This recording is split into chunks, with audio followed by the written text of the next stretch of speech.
right, guys, so we're here to follow up on our new strategy that we are going to implement for our students. Last time we met, we talked about our African American population being our smallest population. We read our SARP, our SARP, is it SARP? Yeah. We read our ed data. We went through our CASP and we looked and broke down everything down on our discipline dashboard in Aries. And we found that our African American population is our smallest population, with it being 3.5 of our population. We only have 17 students here, but of those 17, 11 of them have already been written up with infractions, and we've had 6 of those be suspended. So we are trying to implement something because our LCAP goals, our SIPSA goals, and our mission and goals here on campus are to create a safe environment and to support our African American population. So one of the strategies that we talked about implementing after we reviewed all of our evidence-based strategies with conscious discipline, tough kids, just all the things that we've been working on in our district, was check in, check out. Are you guys still in favor of that? Yes.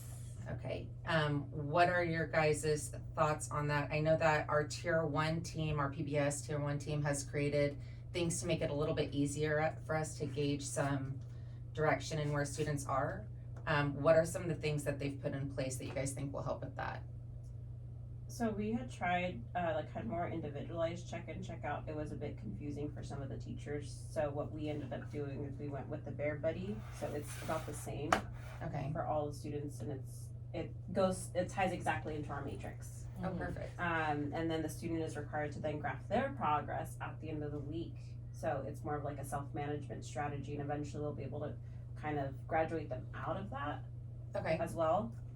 So I got really good feedback. I think the fact that it's the same across the board was really easy to follow for all the teachers. Okay. And I think in the check-in, when the students come in, then they can kind of highlight 2 of the bears that they want to focus on and make goals for themselves. So like if B is believe in yourself, then what does that look like? What do they need to do for that day? So really breaking it down and making sure that they're making the goal that they want to work on, rather than being a generalized believe in yourself. That makes sense. I know that when we talked about our norms for meeting, we always say phone away, keep conversations to a minimum.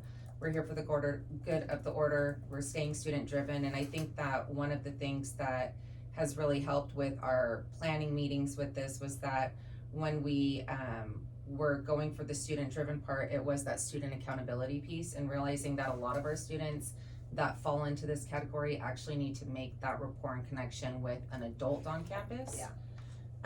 And then also that we need to go and model and just remind them of appropriate peer interactions at school. So I think that is really good for the purpose of the check-in, check-out, because they're checking in and hey, these are the rules we're gonna follow, this is the person you connect with, this is what we're gonna do.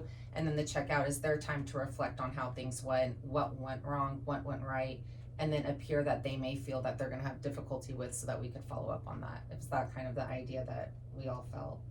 Yeah, I think one of the things for the check-in, check-out coach that's been a bit more successful, at least that I've seen, preparing for next year for the report, is starting to get their check-in, check-out coach to be the slated teacher for next year, just to start building that That's rapport. a good idea. So we've tried that with a couple of kiddos, and now they're so excited. They're getting to know their teacher. They go into the classrooms and kind of see what their environment's gonna look like. So I think it's building the rapport and kind of bridging that gap. Okay. So when we started the check-in, check-out process in the middle of March, I know we were starting with just admin and school counselor doing it initially. And so how was that going for you, Ms. DeSetti?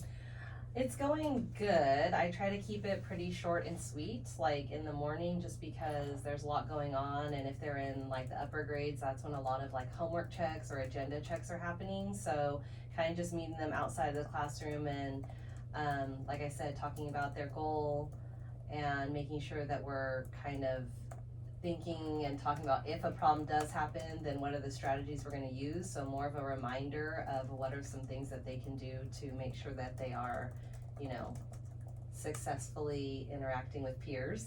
And then at the end of the day, just checking in again